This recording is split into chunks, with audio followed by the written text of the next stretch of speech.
on Would I Lie to You? Stand up, Jimmy Carr. Word up, Terry Christian. And their team captain, Mack. And facing them tonight, Birmingham beauty, Jamelia. On comic duty, Marcus Brigstocke. And their team captain, David Mitchell. And here's your host, Rob Brydon.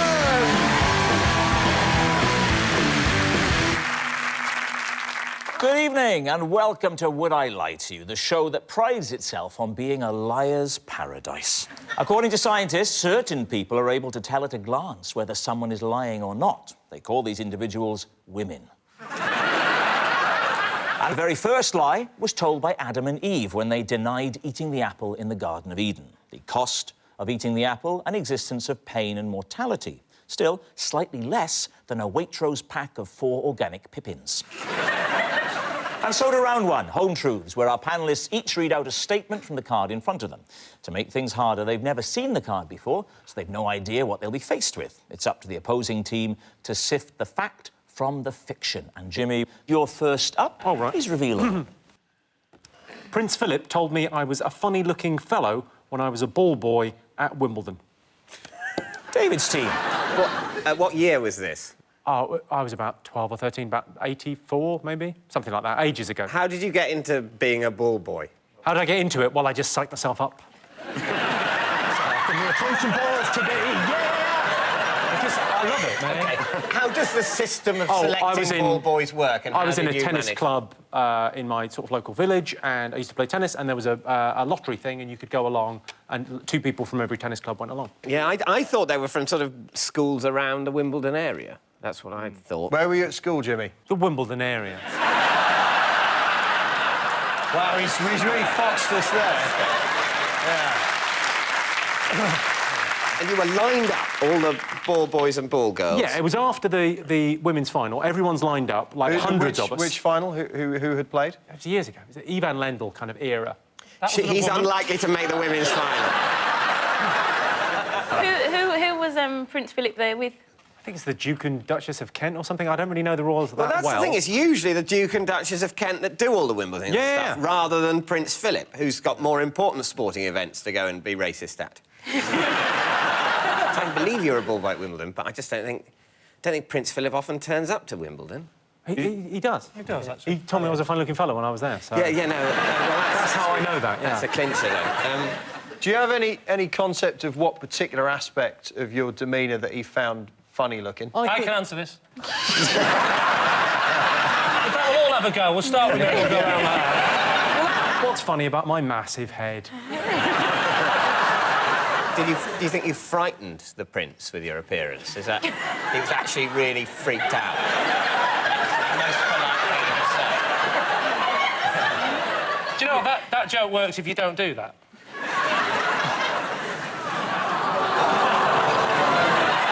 Do you know what? I thought you could never look more like a ventriloquist dummy. Do that again.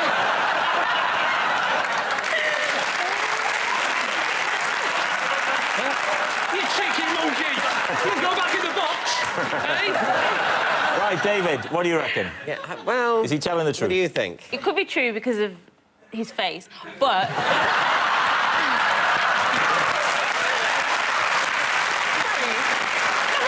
no, I don't think you're ugly. I just think... No,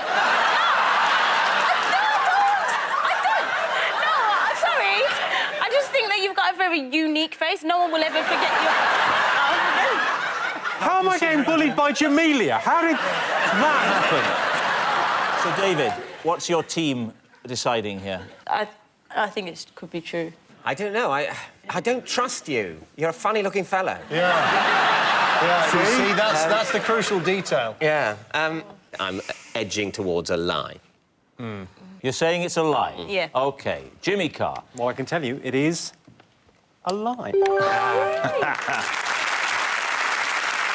It's a lie. Prince Philip didn't tell Jimmy he was a funny-looking fellow at Wimbledon. What a moment. Perhaps the funniest man in Britain, known for his off-colour material, finally getting to meet Jimmy Carr. Jamelia, you're next. OK. I once stole some toilet paper from George Michael's house. Lee? Was it new or used? Was it beside the bed on the floor crumpled up, or was it from a roll? I'm amazed he has toilet paper in his house, because he's normally at the gents in the park. Yeah, it was in his house. In the toilet. Not in the toilet, like, on the roll. What were you doing at George's house? It was a party. I think it was his birthday. Were any of his relatives there? How blasé are you? You think it might... Well, I mean, what was the occasion? Well, it was a party. What do you have parties for? Well, I have parties for all sorts of reasons. Well, it was one of those reasons. All right, then. Why did you steal the paper? A memento. How much did you steal, Jamelia? What sort of quantities are we talking about here? Not like just like a square. One square? One square? And then you did this. That's not a square. That's an oblong. The toilet paper squares are oblong. You know, they're referred to as squares, but they're not perfect squares at all. They're oblong. They're definitely longer than they are wide. You're the only person in the world that's noticed that, David. Everyone else goes like that, just that, but not you. I say. Excuse me, darling, pass me the ruler. I think this is actually an oblong, not technically a square. Well, how long ago was it? A few years. 3, 4 years? Give me some figures. About 3 or 4 years. Oh, right, that's handy.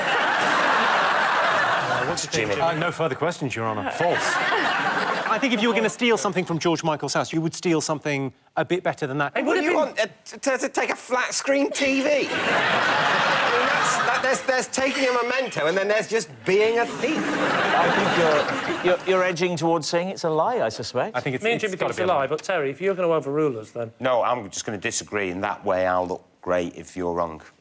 You won't look great. Fair enough. Hey, what about... Give them your brutal quipping, not me. Oh, I'm on your team. Right, Jamelia, you're going to have a bit of brutal quipping. Go on, we'll say that's a lie, Jamelia. OK, so, Jamelia, they're saying it's a lie. Are you telling the truth? It is true. It's true. Jamelia did once steal some toilet paper from George Michael's house. I bumped into George Michael in the toilet once. We'd never met before, but he was very friendly. Marcus, you're next. Right. I worked as a podium dancer at the Ministry of Sound. You were a podium dancer at where, sorry? Yeah. At the Ministry of Sound.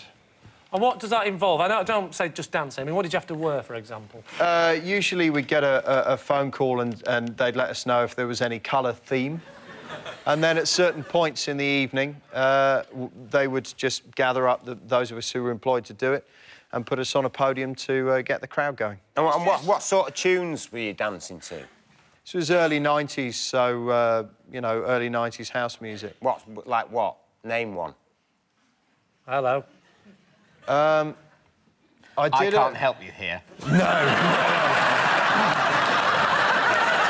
I think the nature of that kind of music was that they were relatively indistinct tunes designed to create an atmosphere across the entire evening. Well, that's a stroke. But I mean, isn't it? you know, Well, there is an easy way to tell if he's telling the truth, which is, would you like to show us?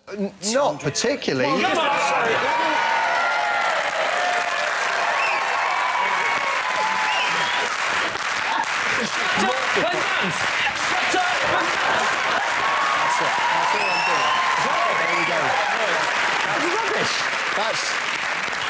That's what I'm doing. I'm now a sort of moderately plump man in my mid-30s. It doesn't have quite the same impact. Oh, come on, what do you mean, moderately? Where did they find you? Their own people just sort of talent spotted me. They talent scouted you. Yeah. Marcus, it was a part-time job. Now, what else were you doing? What other jobs were you doing at the time? I was working on an oil rig. Oh, Kets. I worked for 9 months on an oil rig, doing 4 weeks on, and in the 2 weeks off, I would go and do. This is like your own private flash dance. It's in that area, yeah. What were you doing on the... You were welding and then you were dancing. Flash dance is based on your life. What did your oil rig friend people... Did you tell them what you were doing part-time? Yeah, I used to practice on the rig. You did not. An oil rig is just a massive podium. So, Lee, what are you going to say? What do you think? Is he telling the It's truth? got a lot of YMCA qualities, this drill. Come on, boys. Not only do I think this is true, I think this is the most dignified and wonderful way for Marcus to come out on television. It's so stupid, in a way, and unbelievable that it could be true as a double bluff. But no, a lie as a double bluff, and he's made it mad, and he's thrown the oil rig thing in, which might be true, to go with the lie.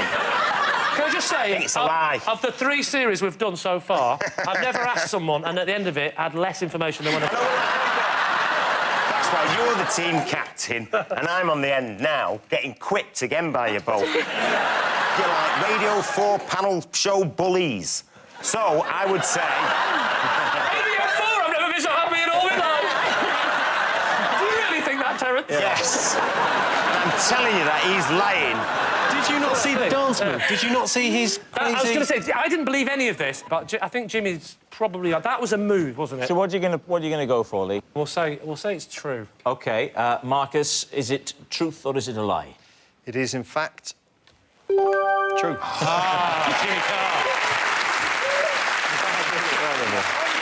It's true. Marcus did work as a podium dancer at the Ministry of Sound. The DJ's got a lot of requests from clubbers at the Ministry, mainly, can you get that big posh bloke off the podium? He's putting me off my ecstasy. Our next round is called The Ring of Truth, in which I read out some amazing celebrity facts, and all our team have to do is decide whether they're true or not. Now then, Lee's team, take a look at this. This is my kind of town.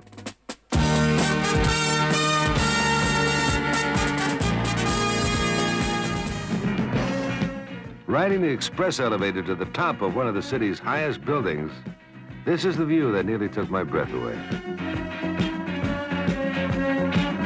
You know, it's an adventure to shop in this city. 150 market stalls display their goods, whilst over them, intense traffic pounds along the elevated inner ring road.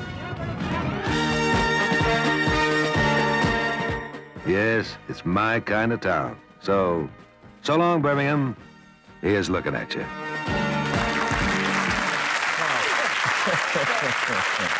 So here's the related fact, then, for Lee's team.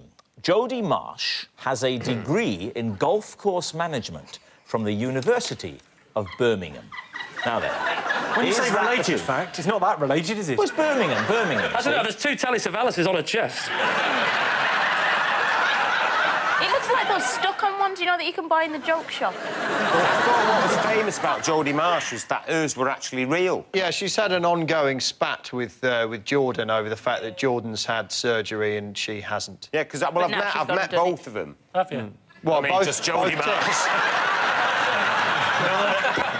And I kind of had a quick, you know, real, yeah. You can't help looking, can you?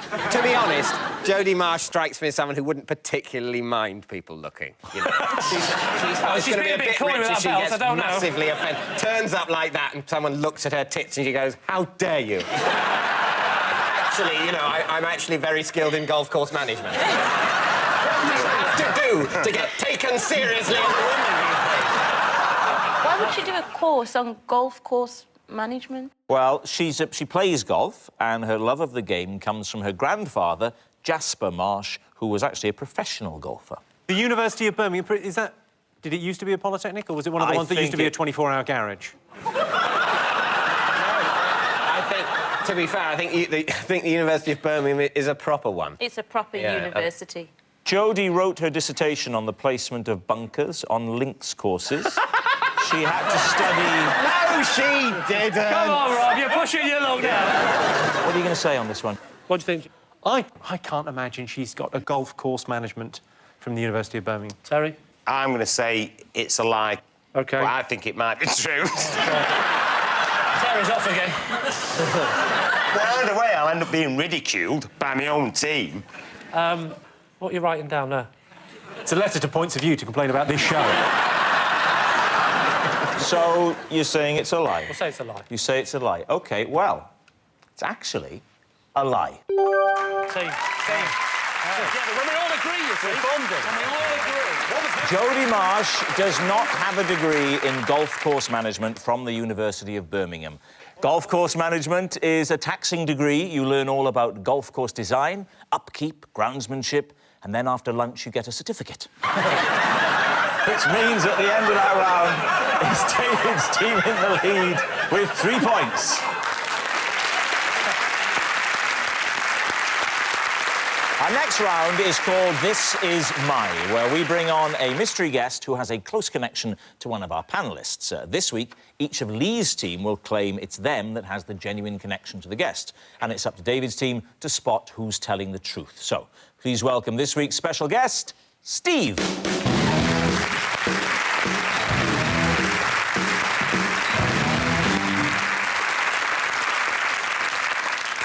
So, Terry, what is Steve to you?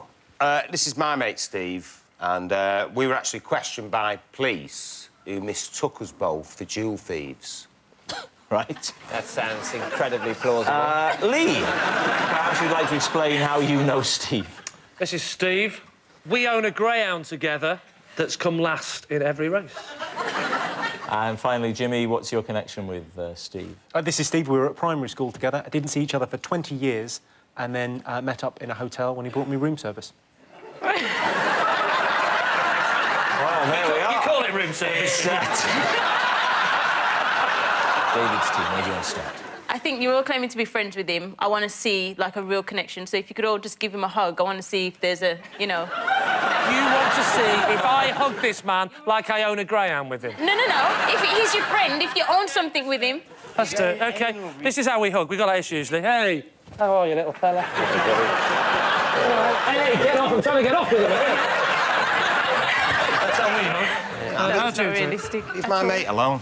Hey, look, mate. Hi, darling. You just turn around. Yeah, sure.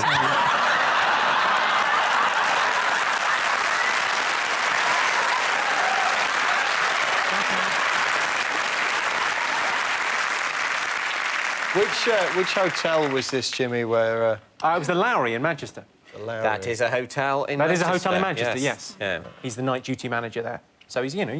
He knew you were staying in the hotel and brought your room service up in order to renew say hello. your acquaintance. Yes, and I recognised him immediately and, you know... And did you go, oh, my God, Steve? Yeah, he really hasn't changed that much.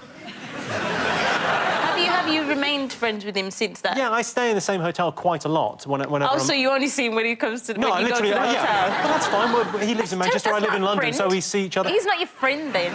What do you want me to do, take him to the zoo? No. So, and Lee, what's the name of the greyhound you own with him? It's called Ballyregan. And how many times has Ballyregan raced? 6 times. And does always come last? Always come absolutely last. We put him in too high a grade, that's the problem. And where's Ballyregan raced? Wimbledon. Right. So where does he live? Wimbledon. Most of the dogs that run at Wimbledon are trained in Wimbledon. Right. So he lives at, a kennels? No, he lives at the Trust House 40. Where do you think he lives? Dog tracks have adjacent kennels. They do, they very much have Ballyregan to. lives in the adjacent kennels. Trainers live around dog tracks. So you're in trouble now. David and dog racing, he knows everything about it. Yeah. If there's one thing, listen, if there's one thing I'm going to always beat David on, it's dog racing. Up and down at Walthamstow with me Woodbine. What? Run, you little bastard, or I'll shoot So how you. much is it? How much Where are does the it... pheasants? There's no bloody pheasants. I don't understand. We'll never catch the fox at this rate. What are you talking about? Pheasants? Dogs? Fox? I mean, what sort of a menagerie do you imagine I would be imagining? I'm in my castle with 10 different sorts of vaguely posh animal, all fighting each other, then I kill a servant and have sex with the wall. That's you all over. That's who you are. Right. How much does it cost to kennel Ballyregan? It costs £35 a week. So why do you share him? Is it a credit crunch? Because it was Steve's idea. So, Terry, how did you get to know Steve? Just being out and about, you know, drinking and what have you. So you met him in a pub? He was a stranger in a pub, you got talking. You're out and about, you know... Out and about, and you meet him. Exactly. Yeah, you're out and about on a friend-finding mission. Will you be my friend? Yes. OK, can you tell us the actual situation? Why did the police think that you were a jewel thief? They just thought we were sort of dressed like the description of stripy top. Bag. There you go. It was in the city centre, and what is it? We're walking down the road. Next thing you know, these 4 police cars pull up, and Hang on. City centre, Manchester, pedestrianised, mate. You should know that. What, they pull up in police trams? so we were walking down this road in the city centre, right? And 4 police cars pulled up. Got out and walked. And they got out. About 3 miles. and they just said that we fitted the description of these guys who just carried out a robbery on a jeweller's. Right, we need an answer. So, David's team. Is Steve Terry's partner in crime, Lee's partner in a dog, or Jimmy's primary school pal? OK, can I rule Terry out at this stage? OK. I'm happy to rule Terry out at this stage. And I do think Steve looks too well-groomed to be from Manchester.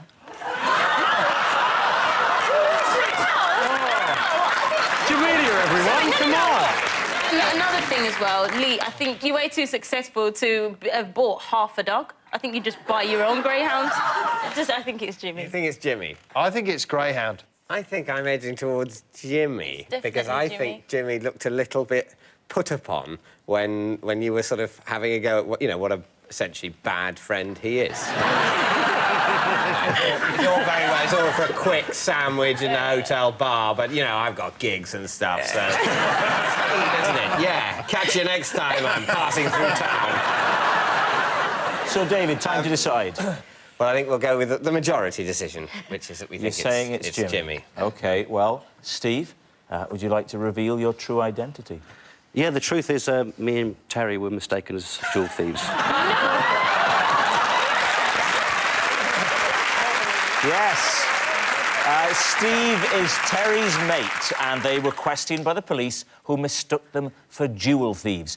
Was it a pedestrianised area? No, it was in Derby, actually, not Manchester. You liar. No, I just said a city centre. He said Manchester. Thank you very much. Steve.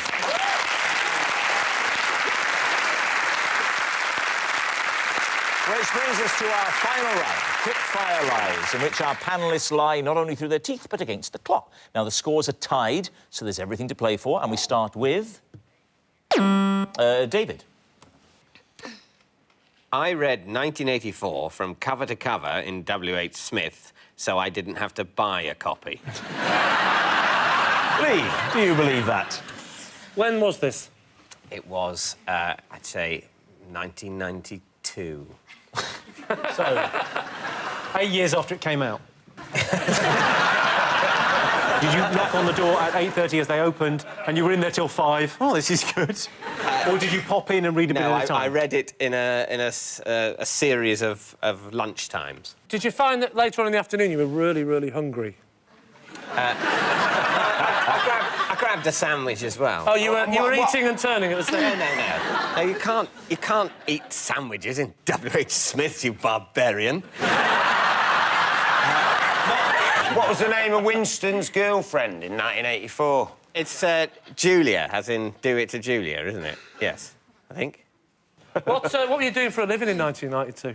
I was working at a publisher's. Was it really badly paid? It was quite badly paid, but I dare say I could have stretched to a copy. Actually, Why didn't you? Because I quite like the You like the danger?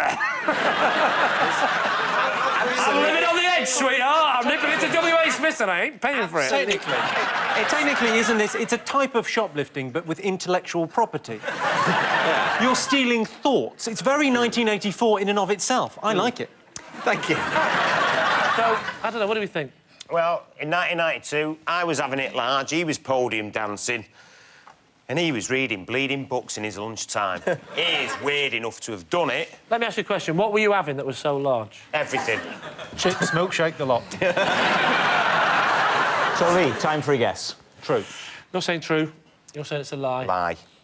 Who do I trust the most?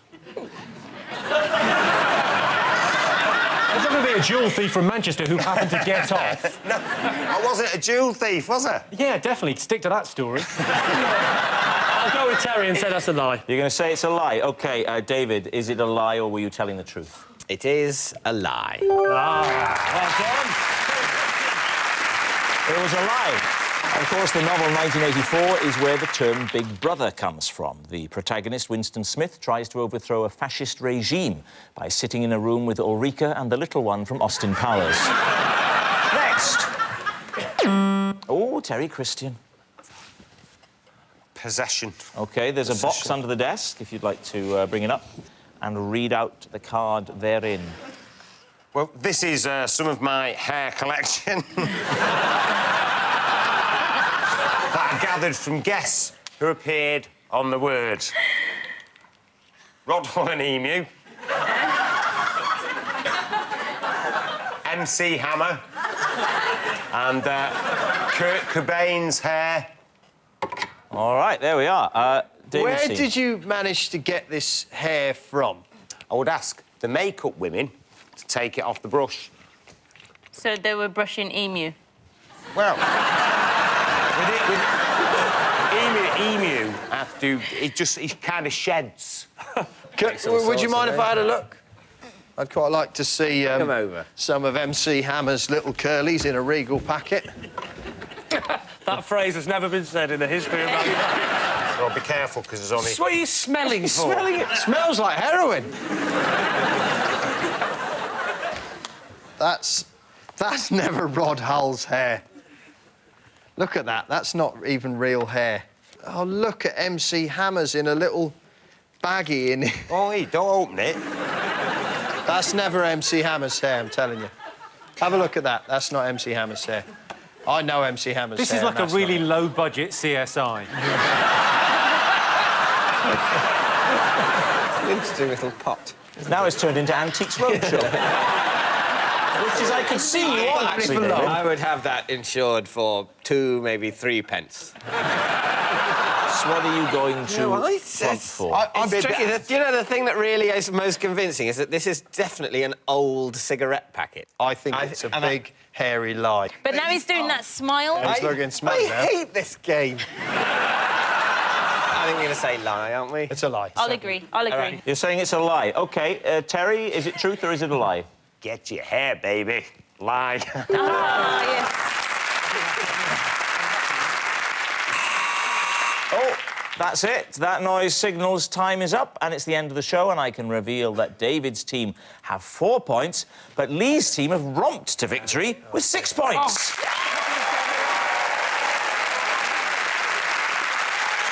But it's not just a team game, and my individual liar of the week this week is Terry Christian. Terry, you can put the award on your award shelf, or as it's currently known, your shelf. Good night.